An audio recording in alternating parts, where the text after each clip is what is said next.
filter or protect.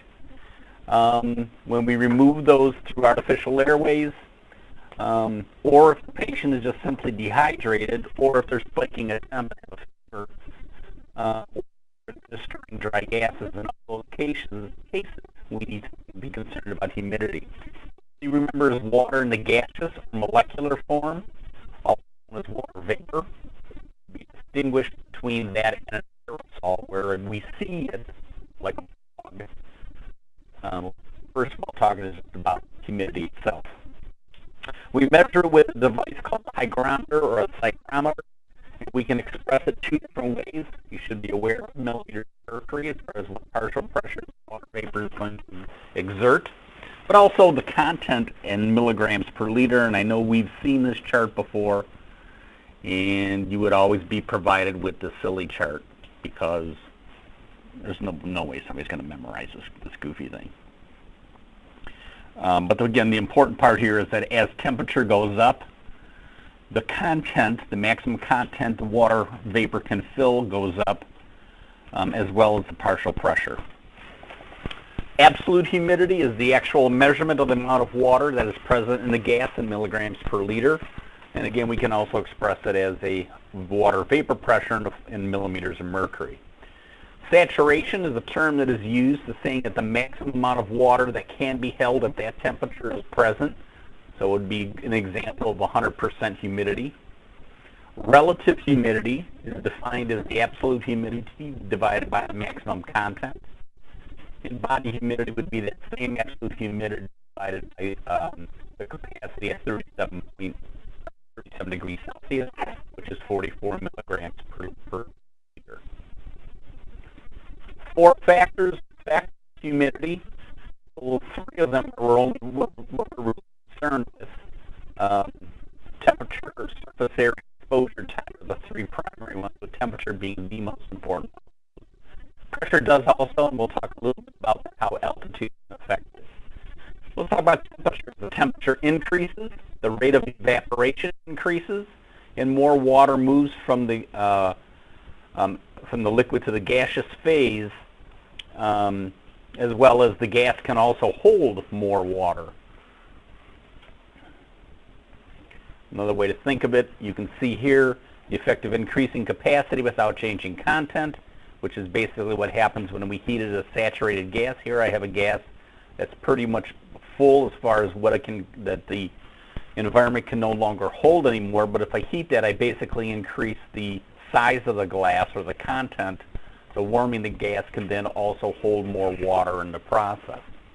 Going the other direction, same amount of content here, but we got to the point where as we cooled this gas, we actually formed condensation because the capacity has decreased, and eventually as you cool that gas, you'll end up having it come out of the gas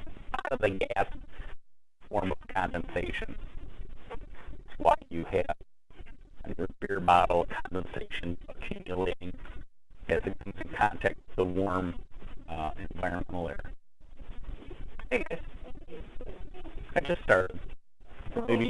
We're maybe 30 slides in, so you're good. This is an example of a heated humidifier that would then increase the capacity of how much gas it can hold. You see I have 100% relative humidity, the natural humidity of 84 milligrams per liter. As it passes through the room, it cools, and that water then condenses out into the tubing, forming condensate. So that what we want to really be able to do, and that's why we have the heated wire system, like on our OptiFlow, so that we don't have that rain out or that condensate forming.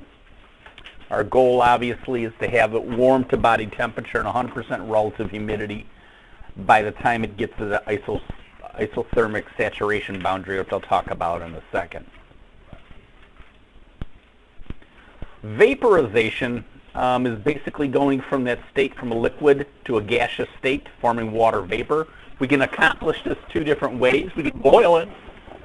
So by having temperature got raised high enough, I can force that liquid into a gaseous state, so the molecular water itself. barometric pressure means there's a lower boiling point, so this is where pressure comes to account, and you need then an increased time for cooking. Evaporation is another example of how we're going from the liquid to the gaseous state, but we're doing it well below the boiling point. Okay, so if I leave a glass of water, eventually it evaporate into the atmosphere. Even well below the boiling point, it will convert from that liquid into a gas. And we know that the warmer air can hold more water, has a bigger capacity, so we can end up seeing that. As we talked about, the effect of pressure is an example of when we're talking about taking longer for things to cook as you go down in barometric pressure. Why you're cooking on the top of Mount Everest, I'm not entirely sure, but you would need a really long time to do it. Temperature also, again, warming the air warming the air that comes in contact with the surface of the water increases that rate of vaporization, or evaporation, excuse me, and therefore it increases the kinetic energy, helps it escape into the gaseous. So that's basically the different factors that are affecting vaporization.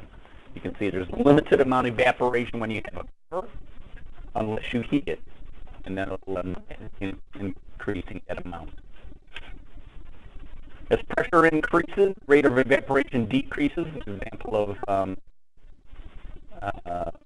cooking at altitude. So temperature was the primary one. Secondary one was surface area. And we talked about this a little bit when I talked about humidifiers.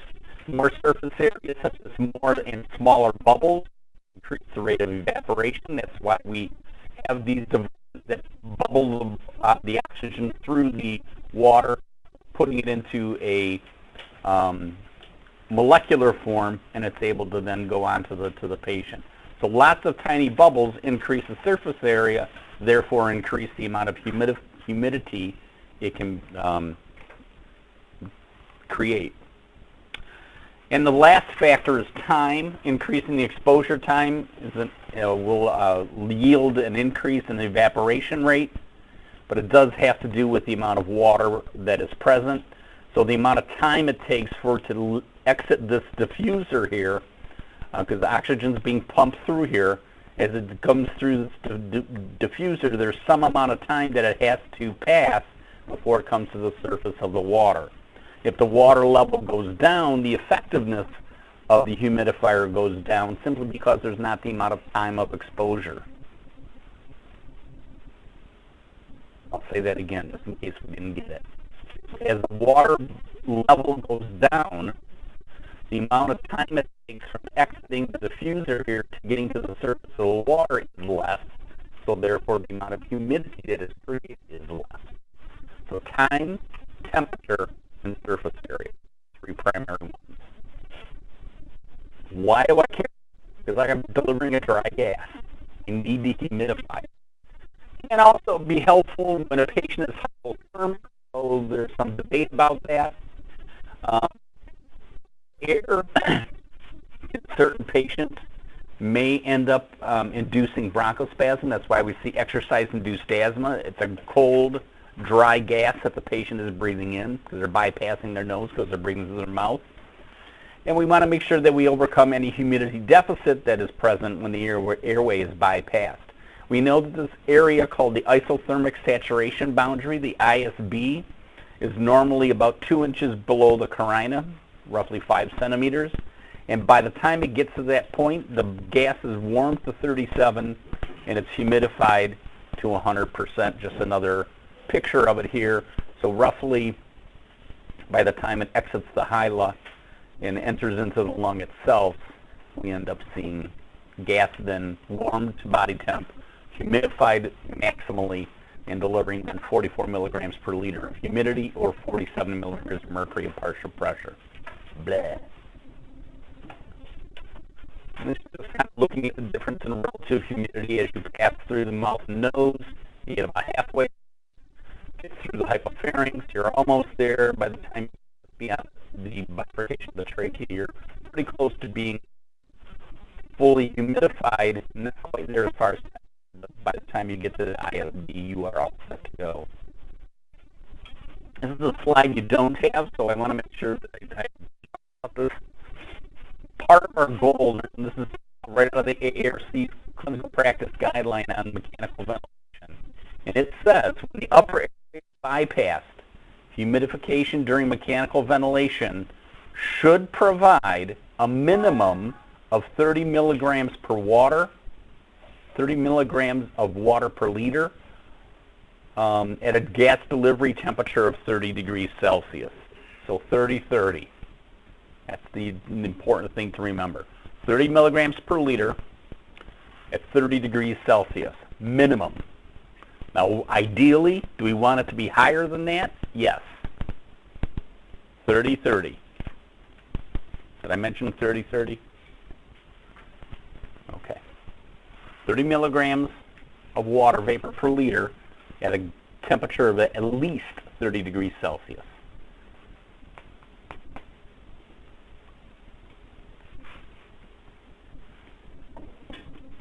Looks like you guys are still copying stuff, so I just added that slide 10 minutes ago.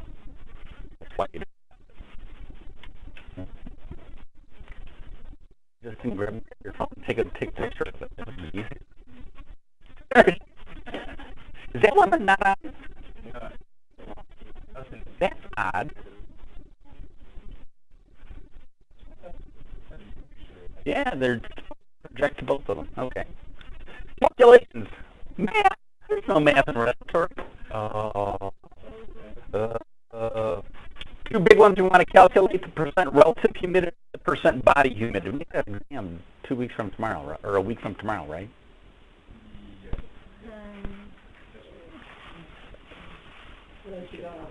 No, what the heck? We go on spring break and having fun. We can wait till after the break to do the... No, that's the worst. All right. So again, absolute humidity is the actual amount of water. We're going to express this in milligrams per liter.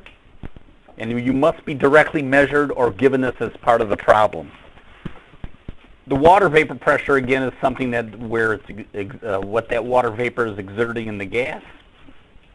And we know that the maximum relative humidity would be 100%. So that the absolute that you'd be given would be equal to the content. Therefore, it's 100% relative humidity. That rarely occurs. And we can also calculate the body humidity. You may have seen it someplace like, I don't know, maybe in 1060. C 4 or 5, I don't know, remember that back that far. We're always going to revert back to this table. And look at that, 30-30. So 30 degrees, 30.4. So, let's go ahead and do an example. You have a gas at 26 degrees Celsius with an absolute humidity of 19 milligrams per liter. So what is the relative humidity? Well, that 19 to be compared to whatever on this chart 26 is equal to, and it looks like it's 24.4. So if I do the math, 19 divided by 24.4 times 100% will yield me a 77.9% relative humidity. I'd never ask something like that on a... Oh, of course I would. You say it like it's a bad thing.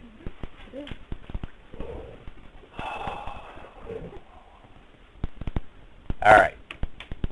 What about if I have a gas at 36 degrees Celsius with an absolute humidity of 30?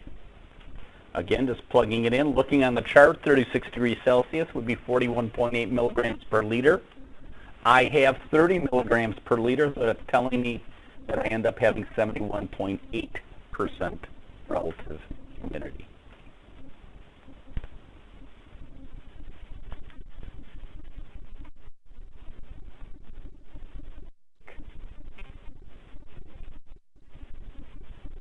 You can have your cake needed too. All right. Body humidity, instead of using whatever the temperature is, we're always going to use 44 milligrams per liter as my content. So if I look at the same problem, A gas at 26 degrees Celsius with an absolute humidity of 19. That 19 is now compared to 44 and multiplied by 100%. And I end up with 43.2. So both problems are fair game.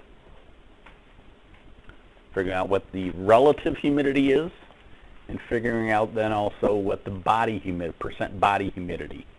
How does it compare to something that's warm to 37 and 100% saturation? In other words, 44 milligrams per liter.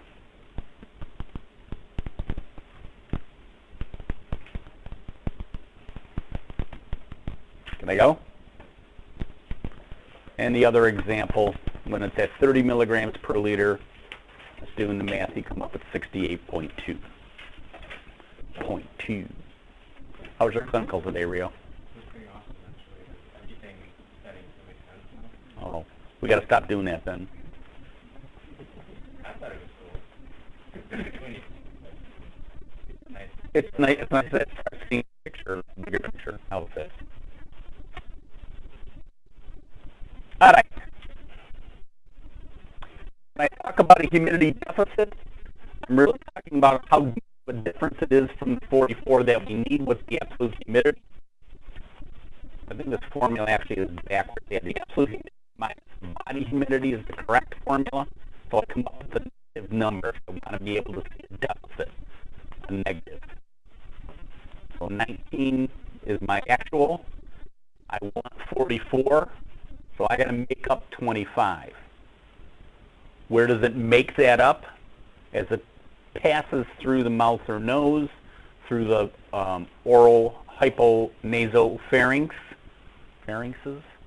pharyngeal areas, through the trachea, and ultimately by the time it gets to the isothermal saturation boundary, it should have made up that 25 milligrams per liter.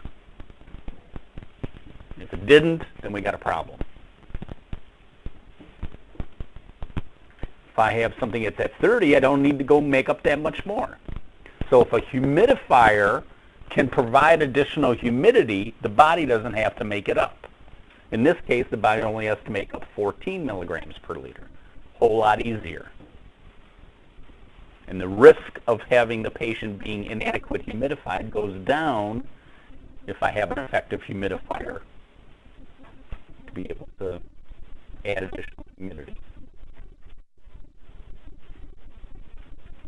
Good so far?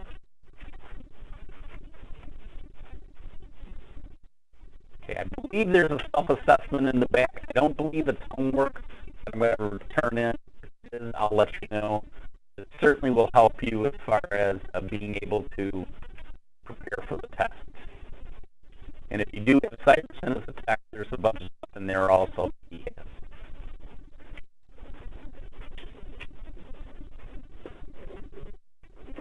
Adverse effects of poor humidity.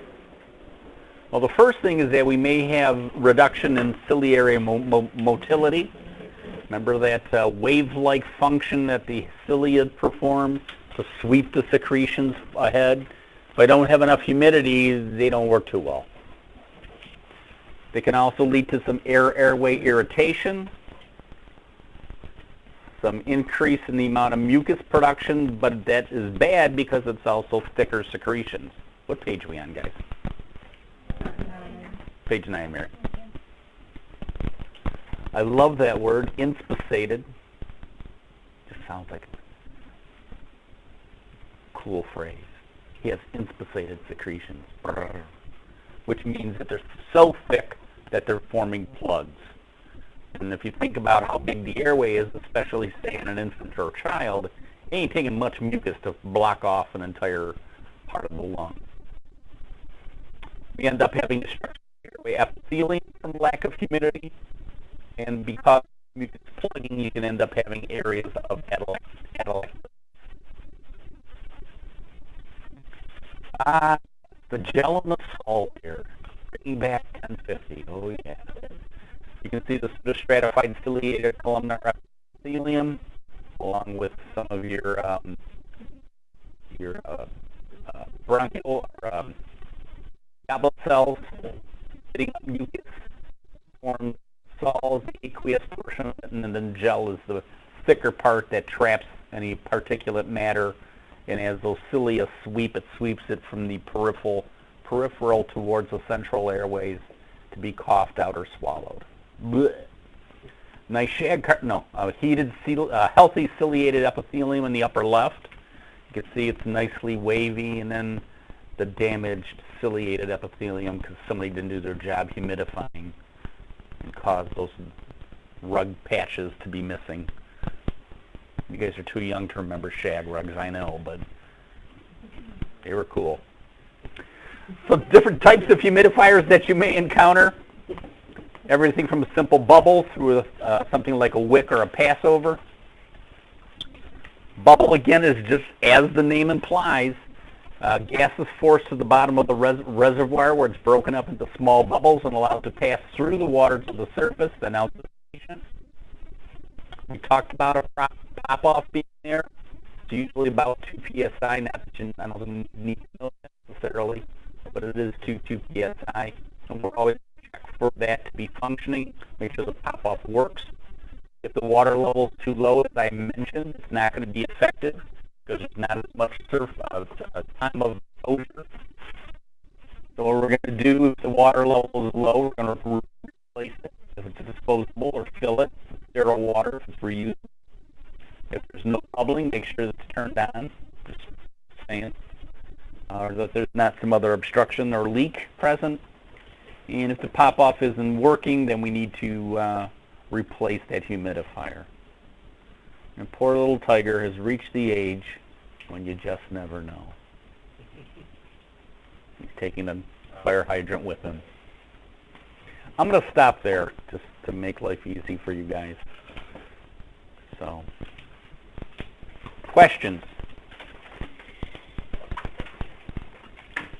Should be a review from 1060 for the most part. Now we'll apply that by taking a look at some of the different devices that we would end up using for that purpose.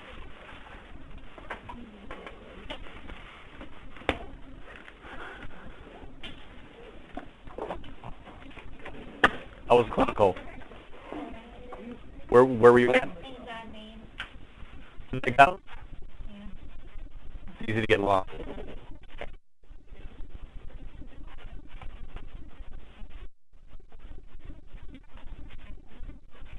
Okay, no. No. Of course you can.